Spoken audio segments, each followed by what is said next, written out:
Hello, welcome to this tutorial on Macbeth Act 1 Scene 7. Now this is a really important scene, it's the last one in Act 1 and it partners really closely with Act 1 Scene 5. So if you haven't seen that tutorial, can I recommend that you go back and watch it so that you understand some of the links that I'm going to be making. So before we get into the scene, let's just recap what happened in Act 1 Scene 6, because there isn't a tutorial on that scene. It's a really short scene. It is dramatically important and there are things worth saying, so we'll just go over it here. So in Act 1 Scene 6, Duncan arrives at Dunsinane, and if you remember in Act 1 Scene 5, Macbeth has got there ahead of him to let Lady Macbeth know that Duncan is on his way, and his arrival is captured in Act 1 Scene 6, and it's Lady Macbeth that greets him. Macbeth doesn't appear in the scene at all, and this is really unusual.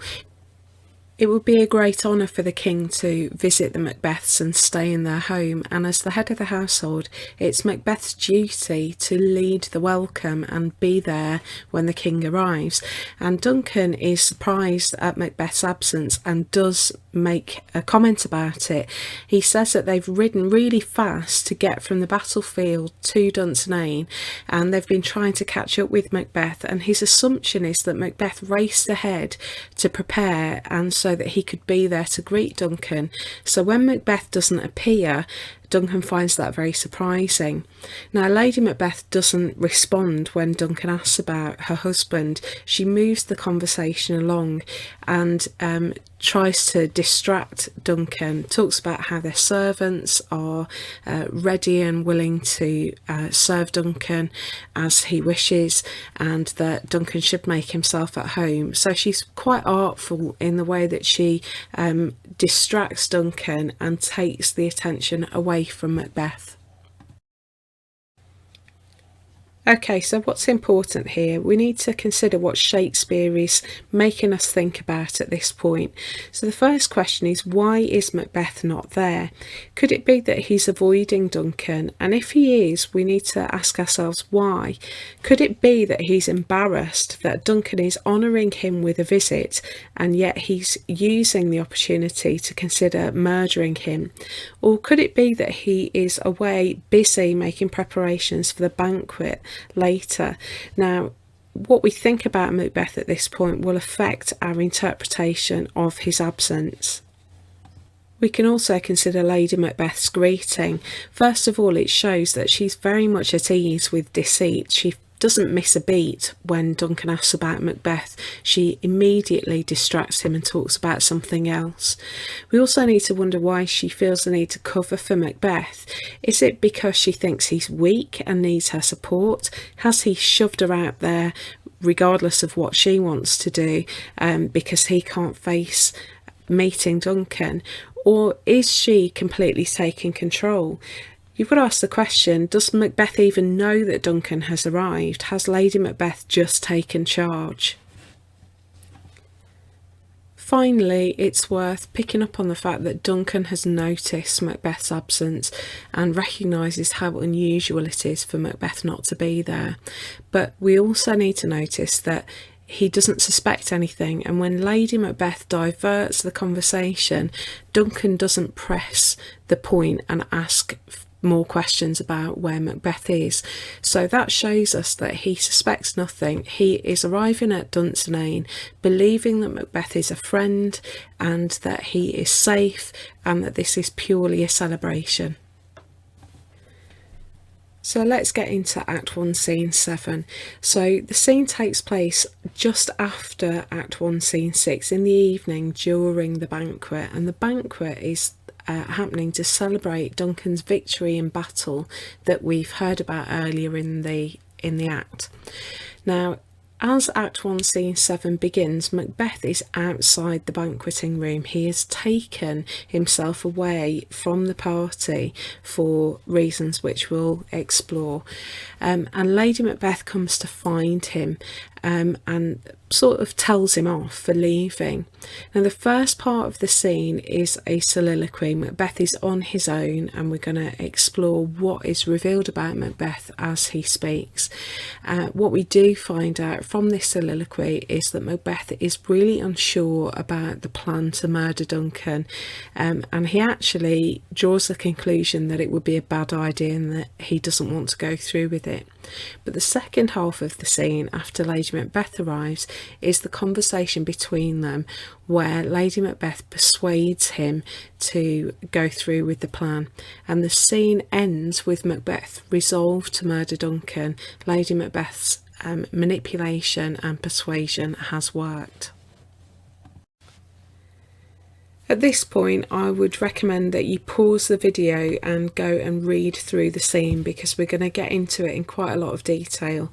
So you do need to be familiar with it. Everything I say will assume that you've got a basic understanding of what's happening in the scene. So this is a good point to stop and go and read through. So on the screen is the very first part of the scene, and you'll notice that there are more stage directions here than we've seen really in any of the scenes we've looked at so far. Now these stage directions reveal that there's quite a lot of activity going on. There are torches, there are people with dishes of food, and they move backwards and forwards across the stage, and it creates this atmosphere of bustle and activity, but not where Macbeth is. So Macbeth walks into this scene because he's left the room where all the activity is, and so the stage directions tell us that while the banquet is happening elsewhere, Macbeth has taken himself away to think. And what we get next is a soliloquy, and if you remember, a soliloquy reveals to us the thoughts of the character. So in reality, Macbeth wouldn't say these things aloud. This is what's going on inside his head, having left the banquet. The first thing we notice is that Macbeth repeats the word done several times, and this repetition shows us that Macbeth is quite troubled. He's going over and over the situation in his mind, and it begs the question, does he wish it was already over and done with, that he was the other side of the murder and didn't need to worry about it anymore? The scene also makes us wonder why Macbeth has left the banquet, and to do this we need to think about what would have been happening in that room. It's likely that the conversation around the table would have been all about Macbeth's contribution to the victory. This is a banquet to celebrate the success in battle, and Macbeth has played a significant part in that. We heard about that in Act 1, Scene 2. But we've also got Duncan as a guest in Macbeth's house, and so Duncan, as a good king, would be prioritising honouring his host, Macbeth. And so we can imagine that Duncan is really praising him, talking about Macbeth's loyalty and faithfulness and courage. Now, the seating plan would also mean that Macbeth and Duncan are probably sitting next to each other at the head of the table. And so Macbeth is in really close proximity to Duncan while he's saying all these positive things. Now, how would Macbeth feel in this situation, knowing what he and his wife are planning? It would make Macbeth desperately uncomfortable to have the man he's planning to kill celebrating him and praising him publicly, and so we can totally understand why he feels the need to get out of the room. The language at the beginning of the soliloquy shows Macbeth's doubt. There are modal verbs like could and might, and there are lots of conjuncts, if and but, that shows that he's thinking about possibilities rather than a definite event, and these words together suggest to us that he is definitely having second thoughts. The play begins with lots of stories about Macbeth's deeds on the battlefield, and so we know that he is comfortable with killing people. It's part of his job, and so it's interesting to note that he can't even think the word murder in this early part of the soliloquy. He refers to the deed as it, if it were done. it were done quickly. He doesn't like to even think about the word, and so that tells us that Macbeth knows that what he's planning to do to Duncan is very different to what he was doing on the battlefield. Now, in the next line, he starts calling it an assassination, and so this is Macbeth trying to work out how to make himself feel better about what he's planning to do. An assassination turns this cold-blooded murder into something more like what he was doing on the battlefield, and this is Macbeth trying to justify his actions and ease his conscience a little bit. What Macbeth says next really reveals to us what his problem is at this point in the play. He says if the assassination could trammel up the consequence, and what he means by that is that if the murder of Duncan was the end of the matter, he wouldn't be too worried about it. And the word consequence is really important, because actually the whole of the rest of this scene is him trying to work out how to deal with the consequences of these actions that he's planning. He knows that the death of Duncan won't be the end of the matter, and he's concerned about what is going to happen as a consequence of these actions. And so this tells us that Macbeth is fully aware that there will be repercussions if he goes through with the murder. Macbeth knows that Duncan is God's representative on earth, and so the first consequence he starts thinking about is what will happen in the life to come. He's thinking about eternity, the afterlife. He knows that he will be damned if he murders Duncan, and so his starting point is thinking about how God will judge him and where he's going to spend all eternity. He says that if the afterlife was the only thing at stake, he'd be willing to risk it. He's content to spend eternity in hell if it means he can be king on earth for the rest of his life. But Macbeth knows that it's not that simple, that God's judgment will begin immediately. He says we still have judgment here, and so he knows that if he gets the crown by murdering the rightful king, God will judge his reign as king, and that is more of an issue for Macbeth. Now, these ideas are all linked by the concept of the great chain of being, and it might be worth you going back and doing a bit of revision on the order of the great chain of being. The concept is that the king was put in place by God, and God showed his favour on the rightful king by giving success in battle and bringing prosperity to the kingdom. And so the play, beginning with a victory for Duncan, shows that Duncan has the favour of God. He's the rightful king. Now Macbeth knows that if he murders Duncan and kills the rightful king and takes the crown, he won't be a legitimate king in the eyes of God, and God will make it very clear that Macbeth should not be king. So Macbeth knows that his reign could well be plagued with defeats in battle, sickness in the country, and a lack of prosperity, and God himself will make it clear to everybody that Macbeth shouldn't really be king. All of these details tell us that Macbeth is going into the idea of murdering Duncan with a very clear head. He's very aware that this is not going to be an action that will be over the minute it's done. In a later scene, he says to Lady Macbeth, "Blood will have blood." And so as he's considering the murder, he's very aware that violent actions tend to have violent consequences, that if he begins his reign with a murder, then it's going to almost characterise his time as king.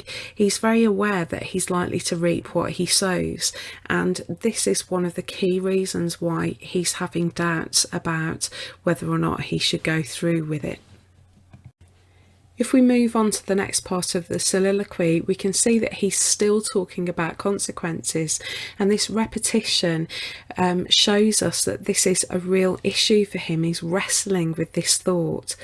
Now, a little bit further on through the second part of the soliloquy, we can see the language of argument appearing. So he's sequencing his ideas first, then, and he talks about against and for and besides. He's looking at lots of different issues and possibilities related to the murder of Duncan. It shows us that he's trying to weigh up the pros and cons of the deed. Is he going to gain more by killing Duncan, or is he going to lose more by killing Duncan? That's what he's trying to work out. He's already used the metaphor of being taught his own lesson in the earlier part of the soliloquy, and he carries on some more imagery in this next section. First of all, he personifies justice. He says that justice is even-handed, and so he will get what's coming to him. If he murders Duncan, he's going to be punished. He's going to face judgment. He also uses the metaphor of the deed being like a poisoned chalice, a cup that's got poison in it, and if he dishes out poison in the form of killing Duncan, he will be made to drink it himself. And so there's lots of these images that show us that he knows that this is going to come back to get him. He knows he can't escape these consequences, and so he's carrying on thinking about whether or not it's worth it. So Macbeth's first wave of doubt is all centred around the consequences of the action of killing Duncan. Here he has a second wave of doubt, and this time it's all centred around his relationship with Duncan. The first thing he says is he's hearing double trust, and what he means by that is that there are layers of reasons why Duncan trusts Macbeth, and the first is that he is his kinsman and subject. Macbeth is thought to be Duncan's cousin, his kinsman, a member of his family, and he's also a subject of the king and therefore should be loyal and faithful and trustworthy. Now, the second reason is that Macbeth is his host, and he says, I should against the murderer shut the door, not bear the knife myself. It's the responsibility of the host to protect their guests from harm, not be harmful themselves. And he also thinks about Duncan as king. He says Duncan has borne his faculty so meek, hath been so clear in his great office. So he's acknowledging that Duncan is actually a really good king and has the blessing of God. And so there are lots of reasons why Macbeth shouldn't go through with the murder. The last part of the soliloquy shows us that Macbeth knows he's not taking on Duncan in planning to murder him. He's actually taking on the whole of heaven, and God will make it clear to everybody that the deed was an evil one. And so he uses loads of religious language and religious references, words like cherubim, heaven, angels, damnation, and look how long he spends here thinking about the spiritual consequences of what he's going to do. He thinks about how all the angels will gather together and make it clear to everybody that Duncan has been murdered, and so the people of Scotland will not celebrate getting a new king. They will actually focus more on grieving Duncan. He says that heaven's cherubim will blow the horrid deed in every eye, that tears shall drown the wind. He knows that there's going to be a great outpouring of grief if good King Duncan is murdered, and there will be very little support for Macbeth as king. It's also worth observing the language and the way that it's changed as this soliloquy has gone on. All the repetitive, simplistic language that we saw at the beginning of the scene has gone, and his language is full of poetry and imagery in this later part of the scene. We can see how Macbeth's mind has been calmed by reasoning through the pros and cons and thinking clearly about the consequences of what he's going to do. And so his language now is far more poetic. It shows that he's thinking in a nobler and calmer way. The soliloquy ends with a really important quote, and it's definitely worth learning this quote off by heart, and it's key to our understanding of Macbeth as a tragic hero. He says, "I have no spur to prick the sides of my intent, but only vaulting ambition, which o'erleaps itself and falls on the other." Now this is a metaphor, and the image here is of somebody jumping on a horse, but jumping too hard and missing the horse and landing on the floor on the other side. And so he's talking about the fact that ambition pushes you to do too much, and it ends up with you looking like a fool or being injured. Having weighed all of the reasons for and against killing Duncan, Macbeth has realised that the only real reason to do it is ambition, and he recognises that he's got that. He has ambition, he wants to be king, but he realises that it's the only thing that really is motivating him to kill Duncan. So by the end of the soliloquy, he has come to a decision. He doesn't need to say what the decision is, because these are his thoughts. Remember, this is all happening inside his head. And so he has made his choice by the end of the soliloquy. This time out and this thinking through has done its job. So you've been listening for a while now, it's time for you to do some work. So on the screen are 3 questions that I'd like you to respond to, and you can either do these as a text activity in Frog, or you can do all the answers to all the response tasks on a Word document and upload that as a complete document. So question 1, what is the benefit of this part of the scene being a soliloquy? I want you to think about what is added to our understanding when we realise that we're looking at Macbeth's thoughts. Second question is, what do we learn about Macbeth here?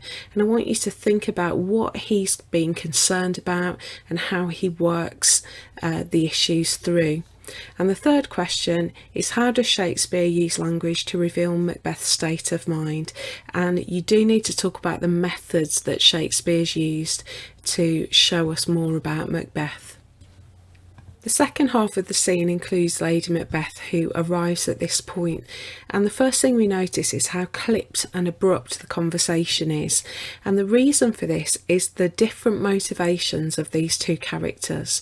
From Macbeth's point of view, Lady Macbeth is interrupting his thoughts, and he's just concluded that there aren't enough reasons to go through with the murder. He knows that she's not going to like this conclusion when he tells her. From Lady Macbeth's point of view, Macbeth has left the banquet, and the King of Scotland doesn't have his host with him, and she's had to come out and find him. And she's also concerned that this unusual behaviour of Macbeth's is going to give them away. We're made to think about what she said in Act 1, Scene 5. Was she right when she said, "Your face, my Thane, is as a book where men may read strange matters"? Is Macbeth behaving so strangely that he's going to give away that something is wrong? Now very quickly, Macbeth delivers the news to Lady Macbeth. He says, "We will proceed no further in this business." And he delivers this decision very bluntly and with clarity and determination. He's not really asking for her opinion here, he's just telling her what he's decided. And we need to understand this in terms of the ideas about masculinity and femininity that we looked at in Act 1, Scene 5. This is Macbeth being the head of the household and taking control. He gives Lady Macbeth several very clear reasons why he's come to this decision. So the first one is that Duncan has honoured him lately. He's given him rewards and titles, and the consequence of this is Macbeth says, "I've brought golden opinions from all sorts of people." He's really in everybody's good books. He's got a lot of favour at the moment, and he says he wants to wear those opinions now in their newest gloss. He wants to just enjoy being popular rather than throw it away quickly, and these are the key reasons why Macbeth has decided what he has. Lady Macbeth immediately reacts very badly, and it's really important to consider as you study this how the actors would deliver these lines. We've got to remember that this is a play being performed, and so the actors have a lot of control over the tone of the language here. The first response of Lady Macbeth is to ask lots and lots of rhetorical questions. She isn't really asking for answers here. She's showing her disbelief, and she's clearly trying to understand why Macbeth has changed his mind so suddenly. Now, she knows that this means that she won't be queen, and so she goes very quickly into a long process of persuading Macbeth to change his mind again. The first method that Lady Macbeth tries is emotional blackmail. She suggests that Macbeth must have been drunk when he promised he was going to kill Duncan earlier on in the day, and that he must have sobered up, and that if he changes his mind that quickly, then he can't really love her. Now, this is again Shakespeare playing with the ideas of masculinity and femininity. In Act 1, Scene 5, Lady Macbeth said that she wanted to be unsexed, she wanted to be more masculine in her behaviour, but here she responds immediately with emotion rather than reason, and so that's a very stereotypically feminine response. Now, we know about Macbeth's bravery on the battlefield, but the next thing that Lady Macbeth tries is to suggest that Macbeth is too scared to go through with it, and she asks him, "Art thou afeard? Are you scared?" And the suggestion is that she gets a reaction from Macbeth at this point because she presses the advantage and goes on to call him a coward.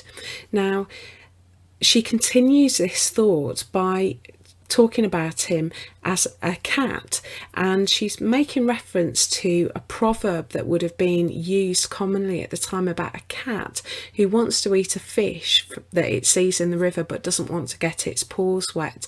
And if you remember, in Act 1, Scene 2, Macbeth was referred to as a lion, and here she's sort of talking about him as a domestic cat, and so there's a tone of mockery here. She's belittling her husband to try and manipulate him into doing what she wants. Macbeth's response to this is really interesting. Rather than defending his position and the decision he's made about not murdering the king, he defends himself, and he says, "I dare do all that may become a man, who dares do more is none."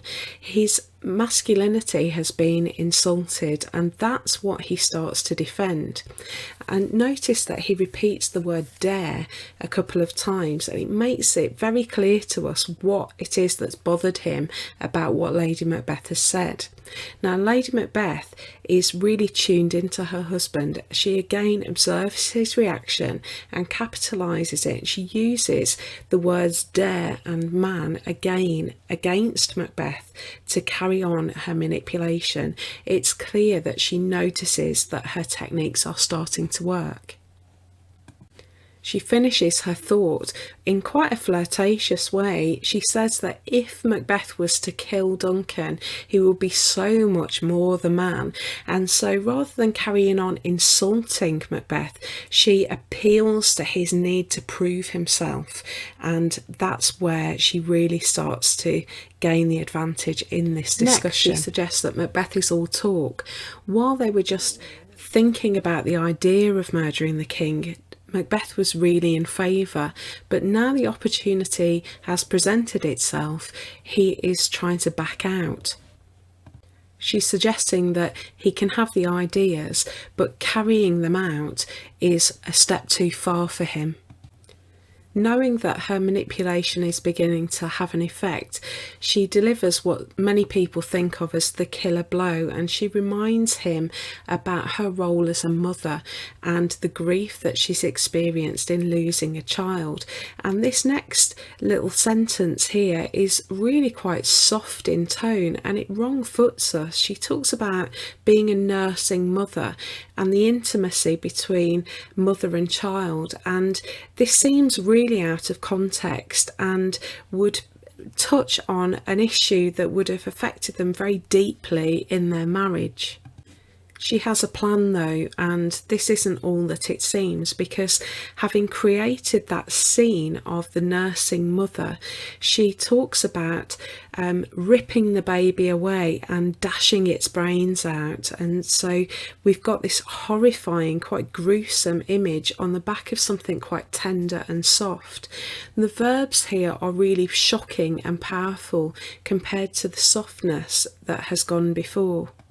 And the image she creates is shockingly violent, and this is really quite sophisticated and artful manipulation on Lady Macbeth's part. If you remember in Act 1 Scene 5, Lady Macbeth asked the spirits to take her milk for gall, and what she's doing here is comparing the role of the nursing mother with the role of the soldier or the monarch, and she's comparing herself with her husband. And the suggestion is that she believes that the spirits have done that work, that she is now tougher and stronger than Macbeth because he is backing down and she is still very keen to go through with the murder. Now we'll see as we move through the play whether that's true or not. So it's over to you again now. Here are some more questions for you to respond to and upload to Frog. So first of all, I want you to explore Lady Macbeth's tone. What is her tone like through this section of the scene? And I want you to also talk about how you know. So you are going to need to talk about language devices that reveal her mood in different parts of the conversation with Macbeth. And finally, I want you to think about the methods she uses to manipulate her husband and support that with examples.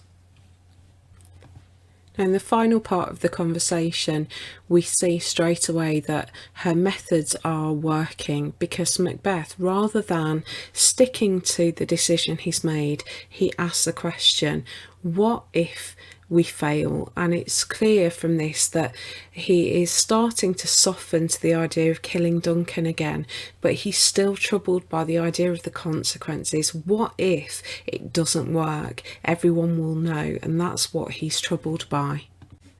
Lady Macbeth shows what a quick thinker she is because she appears to make up quite a detailed plan on the spot in response to this question.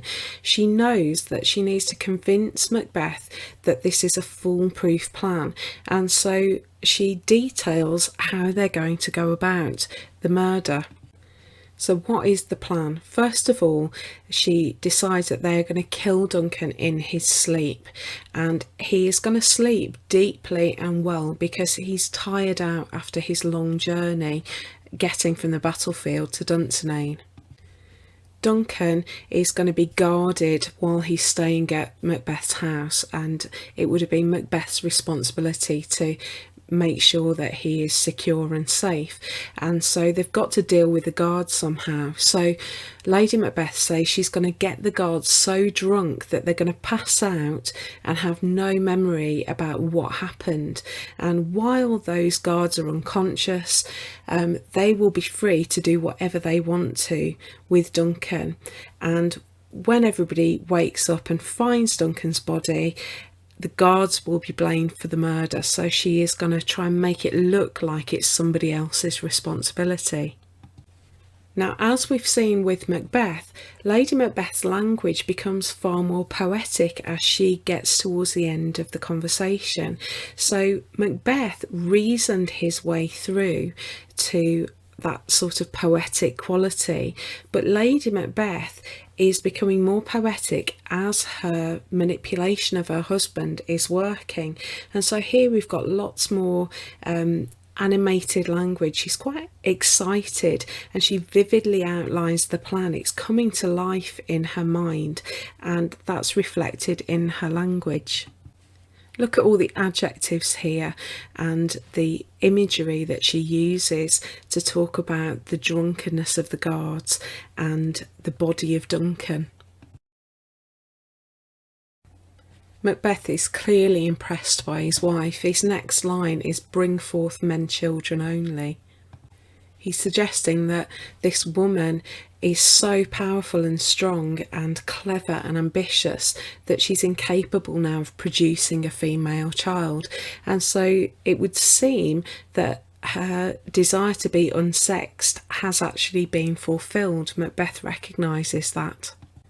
And look at what's happened to him. He starts developing the plan, and he's basically suggesting that not only will they get the guards drunk, they're going to smear them with Duncan's blood, and this will frame them in a more sort of deliberate and definite way.